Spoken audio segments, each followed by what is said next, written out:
On fait de la mécanique, on voit tout un type de matériaux. On va visiter beaucoup d'usines, rencontrer différents ingénieurs comme des chercheurs. Et ça permet vraiment d'avoir une assez bonne idée du monde des matériaux en général.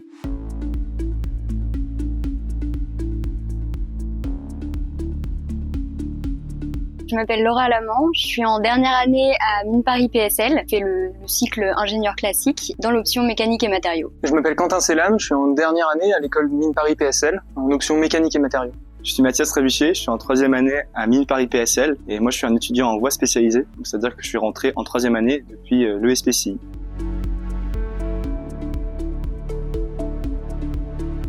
L'option mécanique et matériaux, c'est une option de spécialisation qu'on va choisir en dernière année. Elle est accessible à tous les ingénieurs qui ont suivi le cursus général et aux élèves qui arrivent de l'IX, de l'ESPCI ou d'autres écoles, donc qui arrivent en troisième année. Mécanique et matériaux, c'est un nom qui est assez parlant. On fait de la mécanique et on voit tout un type de matériaux qui va des métaux, composites, aux polymères. L'option m'intéressait vraiment parce qu'elle permettait de mélanger un petit peu différents domaines, donc de la physique, de la chimie, des maths. Par le biais de l'option, on va visiter beaucoup d'usines, rencontrer différents ingénieurs comme des chercheurs et ça permet vraiment d'avoir une assez bonne idée du monde des matériaux en général et c'est assez varié. On peut visiter l'usine d'Arcelor à Dunkerque comme la Mode Paris, c'est assez intéressant.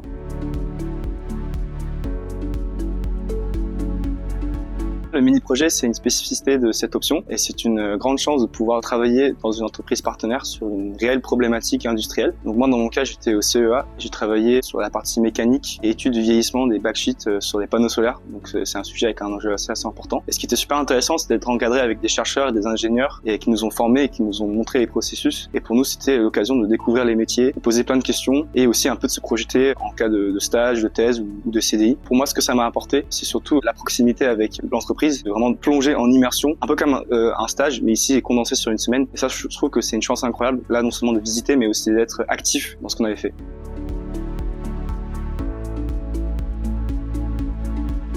Le suivi personnalisé de l'option, c'était un vrai plus et ça a vraiment été un choix décisif, mon choix d'option. Je dirais que je voulais être assez libre dans la construction de mon parcours professionnel et notamment de mon projet de fin d'études, mais je voulais aussi être encadré dans la construction de ce dernier. Tout d'abord, la grande proximité qu'on a avec les professeurs encadrants, c'est une vraie chance. On a vraiment l'occasion de pouvoir échanger avec eux tout au long des périodes bloquées, mais aussi en dehors. Les moments privilégiés, par exemple les entretiens de parcours professionnel, sont vraiment des moments uniques où on peut construire notre projet. Ensuite, je dirais que les nombreuses visites qu'on fait dans les différentes industries permettent d'avoir beaucoup d'idées et de rencontrer de nombreux acteurs et donc de se projeter un peu plus facilement. Et enfin, un grand réseau de chercheurs dont on a accès notamment via nos professeurs d'option permet de rencontrer des gens et de leur poser la question de comment eux ils ont fait leur choix et de qu'est-ce qui les a motivés. Donc cette personnalisation de l'encadrement a vraiment été quelque chose de décisif dans la manière dont j'ai pu tracer les grandes lignes de mon projet professionnel.